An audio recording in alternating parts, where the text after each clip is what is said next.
먼저 이재명 시장을 좀 검증해 볼까요? 네. 예. 저부터 할까요? 그러시죠. 그 이재명 시장님한테는 뭐 사실 좀 물어봐야 될 게 많긴 한 개만 할게요. 예. 요새 뭐 여러 가지 공격 많이 받으시잖아요. 어떤 네. 정편 방송 네, 없애버리겠다고 네, 네. 하시고 네.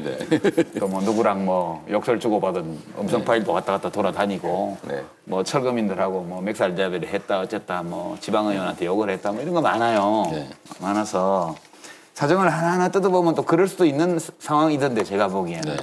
그래도 그럼에도 불구하고 우리 이재명 시장은 대선 후보로서 이 감정 조절 능력에 약간 하자가 있는 거 아니냐. 네.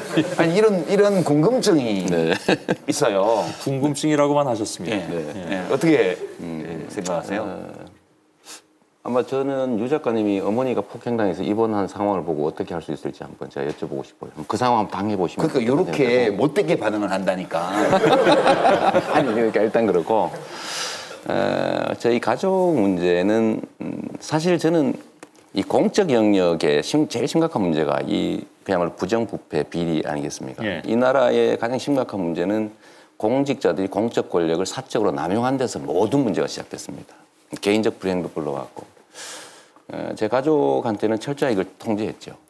통제한 결과 사이가 나빠졌습니다. 시장의 직위를 이용해서 이익을 보려는 시도를 실제로 뭐 엄청난 영리에서 많이 했고 그걸 제가 완벽하게 차단했기 때문에 가족 내 분란이 발생했고 그러다 보니까 약간의 정신적 요소도 개입해서 결국은 이제 어머니를 폭행해서 입원시키는 뭐 그런 현장에서 벌어진 일들이 이제 녹음된 거죠.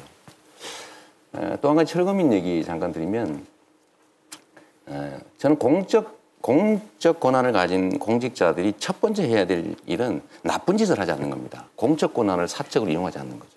두 번째 해야 될 제일 중요한 일들은 공정하게 권한을 행사하는 거예요. 그런데 공적 권한이나 자원을 불공정하게 행사하는 것 자체가 또 나라를 망치거든요. 근데 철거민 문제는 사실 두 번째 문제에 해당되는 겁니다. 성남시에는 아무런 의무도 없는 일을 성남시에 요구한 거거든요. LH에 철거를 당하고 성남시 보고 이주대책을 해내라고. 왜냐하면 시장을 괴롭히면 뭔가 다른 대안을 만들어줄 거다 이런 기대 때문에 한 거죠. 1년 6개월 동안 저를 괴롭혔는데 결국은 뭐 폭력 사태로 번졌고 그걸 또 다 찍은 다음에 제가 방어 동작을 이렇게 덮치니까 제가 손으로 막은 장면을 편집을 해가지고 때린 걸로 이렇게 해서 의회에다 틀었지요. 그래서 그것 때문에 또 다툼이 발생했는데 예를 들면 제가 분노를 조절하지 못한다 이러는 것들은 모르겠는데 저는 실제로 분노해요. 아니 근데 제가 감정 조절 감정 조절. 그러니까 저 장인은 아니고 다른 쪽은 안 그럽니다 제가.